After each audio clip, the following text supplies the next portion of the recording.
Você já ouviu a expressão lavagem cerebral? Nos anos 1950, essa ideia não era apenas um medo popular, era uma preocupação estratégica. Agências de inteligência acreditavam que inimigos poderiam criar técnicas para quebrar a vontade de prisioneiros, apagar memórias ou implantar obediência. Foi nesse clima de Guerra Fria que nasceu o MK-Ultra, um conjunto de programas ultra-secretos que buscavam entender e, se possível, manipular menos a mente humana. Hoje, vamos percorrer a origem do projeto, como ele funcionou, quais casos ficaram marcados, o que é fato documentado, o que permanece em debate e por que essa história ainda prende tanta atenção décadas depois. O ponto de partida geralmente é 1953, quando a CIA formaliza o MK-Ultra, sob a direção de Alan Dulles e com a liderança científica de Sidney Gottlieb. Mas as sementes já estavam ali antes, com iniciativas como o projeto Archcock e Bluebird, que investigavam hipnose, interrogatório químico e métodos de quebra psicológica. O pano de fundo era, claro, relatos de soldados americanos capturados na Guerra da Coreia que pareciam repetir propagandas inimigas somados ao medo de que soviéticos e chineses estivessem um passo à frente em psicotrópicos e condicionamento. O MK-Ultra surge, portanto, como uma resposta. Se alguém ia dominar a mente, os Estados Unidos da América queriam descobrir como e impedir. O que exatamente o MK-Ultra fez, em termos simples, foi um guarda-chuva para dezenas e, com o tempo, centenas de subprojetos. Muitos receberam financiamento indireto, por meio de universidades, hospitais, prisões e institutos de pesquisa, às vezes sem que os investigadores soubessem quem realmente bancava os estudos. As linhas de pesquisa variavam: uso do LSD e de outras substâncias psicodélicas, sedativos e estimulantes, privação sensorial e sobrecarga sensorial, hipnose combinada com drogas, eletrochoques, técnicas de interrogatório aperfeiçoadas, além de tentativas de criar amnésia seletiva ou aumentar sugestionabilidade. A palavra controle era promessa, ainda que os resultados práticos fossem muito menos espetaculares do que a imaginação popular costuma pintar. Entre os pontos mais controversos está o uso de LSD. Gottlieb acreditava que a substância poderia desorganizar defesas psicológicas, revelar segredos ou até moldar personalidades. Em alguns casos, voluntários foram informados. Em outros, houve administração sem consentimento claro, especialmente entre funcionários da própria agência, militares e pessoas em ambientes controlados. Um capítulo particularmente sombrio envolve casas de segurança onde civis eram observados por trás de espelhos falsos enquanto recebiam doses de LSD sem saber. Agentes registravam reações, conversas, mudanças de comportamento. Em São Francisco e Nova York, esse braço ficou conhecido como Operation Midnight Climax. A ética, como você percebe, era muitas vezes deixada de lado em nome do sigilo e do interesse nacional. Nada, porém, gravou tanto o MK-Ultra na memória quanto a história de Frank Olson, cientista do Exército, que colaborava com pesquisas. Olson recebeu LSD sem ser avisado durante um retiro de trabalho em 1953. Dias depois, caiu da janela de um hotel em Nova York e morreu. A versão oficial apontou suicídio. A família contestou por décadas, dizendo que ele estava perturbado após a experiência e possivelmente queria deixar o programa. Investigações posteriores trouxeram pedidos de desculpa do governo pelos eventos que levaram à morte, mas não encerraram todas as perguntas. Houve apenas negligência? Foi um acidente? ou algo mais? O caso Ulsan continua a ser um símbolo das zonas cinzentas morais e legais que cercaram o projeto. Importante separar o que é documentado do que é especulação.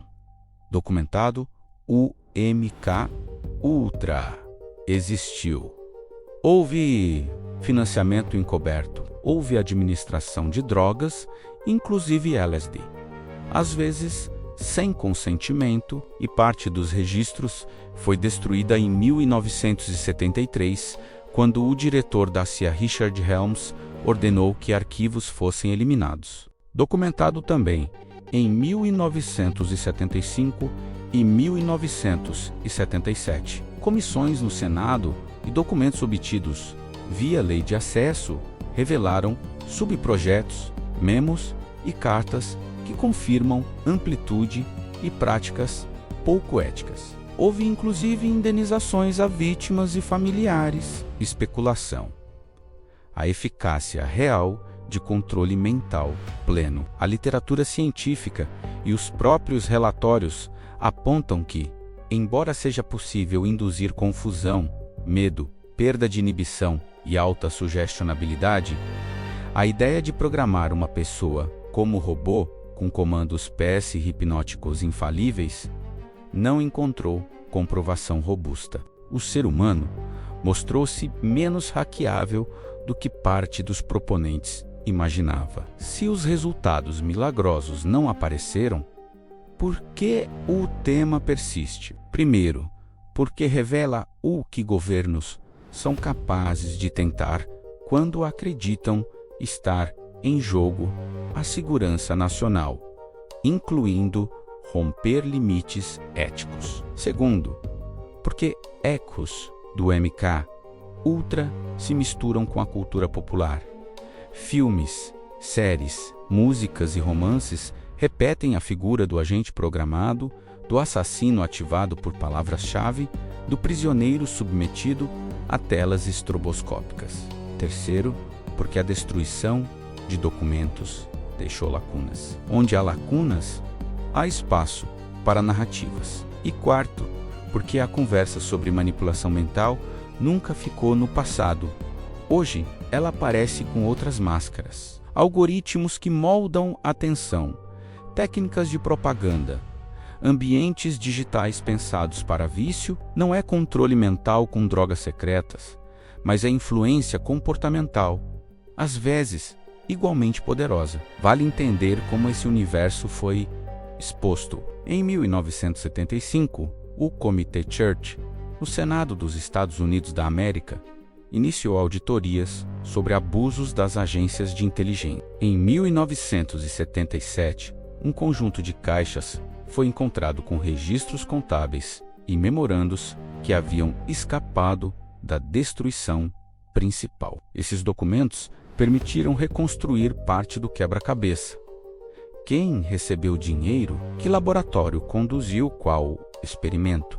Quais substâncias foram adquiridas? O quadro que emergiu não é um roteiro de ficção científica. Menos, é o retrato de uma grande tentativa, fragmentada, com muitas hipóteses, nem sempre rigor científico, e decisões muitas vezes lamentáveis do ponto de vista ético. Mas ele também mostra como a ciência real respondeu. Muitos pesquisadores abandonaram projetos quando entenderam a origem do financiamento. Comitês de ética se tornaram mais rígidos. O consentimento informado ganhou força normativa. Outro aspecto é a cooperação com universidades. O MK Ultra terceirizou parte de suas ambições para centros acadêmicos, às vezes com fundações de fachada. Alguns estudos, isolados de seu contexto, pareciam investigações clínicas sobre percepção, estresse, sono, hipnose. Mas também eram peças em um tabuleiro maior. Isso gerou dilemas posteriores. Até onde laboratórios devem ir para obter financiamento? Como garantir que estudantes e pacientes saibam quem está por trás de um protocolo? Esses debates não terminaram. Reaparecem toda vez que falamos de pesquisa com populações vulneráveis ou de parcerias entre academia e defesa. E a pergunta inevitável: o MK-Ultra funcionou? Depende do que você espera da palavra funcionar. Se a meta era criar um método prático e replicável de transformar alguém em marionete perfeita, a resposta aparente é não. Se a meta era mapear limites da mente, entender como substâncias alteram comportamento e descobrir formas de aumentar vulnerabilidade em interrogatórios, alguma coisa foi aprendida, não raro à custa de sofrimento. Drogas como LSD mostraram que podem desorganizar pensamento e derrubar resistências. Privação sensorial pode gerar ansiedade, alucinações,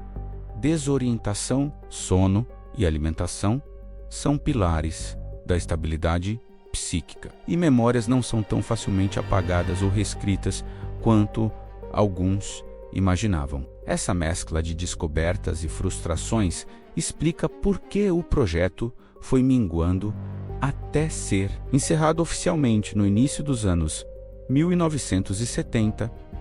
Há ainda os fantasmas do MK-Ultra, relatos de pessoas que afirmam ter sido cobaias, memórias recuperadas em terapia, casos de prisões e hospitais onde pacientes alegam terem recebido drogas sem consentimento. Alguns desses relatos encontraram respaldo em documentos, outros não. Também aparecem teorias que ligam o programa a assassinatos famosos ou a celebridades programadas. Aqui vale uma abordagem honesta. A existência do programa não valida automaticamente toda a narrativa posterior. Ao mesmo tempo, a destruição de arquivos significa que algumas respostas podem nunca ser definitivas. Entre a crença total e a descrença absoluta, existe um espaço de prudência. Exigir evidência concreta para alegações específicas, sem ignorar o histórico real de abuso que já foi provado. Um caso frequentemente citado é a prática de desprogramação em contextos de seitas e cultos, comparada a técnicas de quebra psicológica. Outros apontam para a evolução de métodos de interrogatório em conflitos posteriores, questionando se ideias do MK-Ultra ecoaram como tradições orais dentro de agências. De novo, diferenciar anedota de documento é essencial. O que dá para afirmar é que a discussão sobre limites éticos e interrogatórios, o que é tortura, o que é pressão, o que é admissível, permanece viva e muitas vezes polêmica. Por que falar disso hoje? Porque o tema abre portas para conversas amplas, consentimento e ciência, transparência e segurança nacional, medo e propaganda, liberdade individual e poder do Estado. Ao entender como o MK-Ultra surgiu e se conduziu, a gente enxerga um padrão que se repete com novas roupagens. Crises geram justificativas para atalhos. A urgência vira desculpa para pular etapas éticas. A pressão política distorce a curiosidade científica. Aprender essa história é, em parte, aprender a colocar freios nesses impulsos. Também há um lado cultural. O fascínio por controle mental fala de um medo antigo, perder a autonomia. Em uma era de redes sociais, notificações infinitas e design persuasivo, esse medo muda de canal. Hoje a pergunta pode ser outra.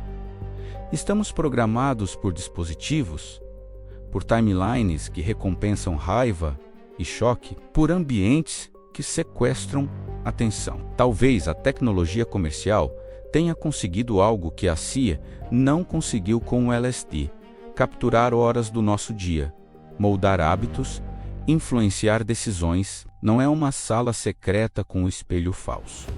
É um feed que nunca acaba. E como fechar essa conversa sem transformar tudo em ou crer ou não crer uma proposta? Manter o olhar aberto, reconhecer o que já foi confirmado, documentalmente, cobrar evidências para novas alegações. Lembrar que lacunas alimentam teorias e, ao mesmo tempo, que ceticismo não é sinônimo de negar tudo. É possível gostar do tema, se divertir com os mistérios, explorar versões e simbologias sem precisar reduzir o mundo a 100% verdade versus 100% mentira. Entre esses extremos, há um espaço vasto para a curiosidade honesta. Se você curte teorias da conspiração, o MK Ultra é uma porta de entrada inevitável. Ele reúne todos os ingredientes que fazem o gênero vibrar: sigilo, ciência limítrofe, personagens enigmáticos, documentos queimados, tragédias pessoais e um legado que atravessa décadas. A partir dele, outras trilhas se abrem. HAARP e controle do clima. Projeto Bluebeam e contato encenado. Área 51. E tecnologias ocultas. Símbolos na cultura pop e sociedades discretas. Em cada uma, dá para repetir um método: origem, versões, evidências, impactos. O que falta saber? No fim, essa história também é sobre responsabilidade. Pesquisar a mente humana é lidar com aquilo que temos de mais íntimo: memória, identidade, vontade.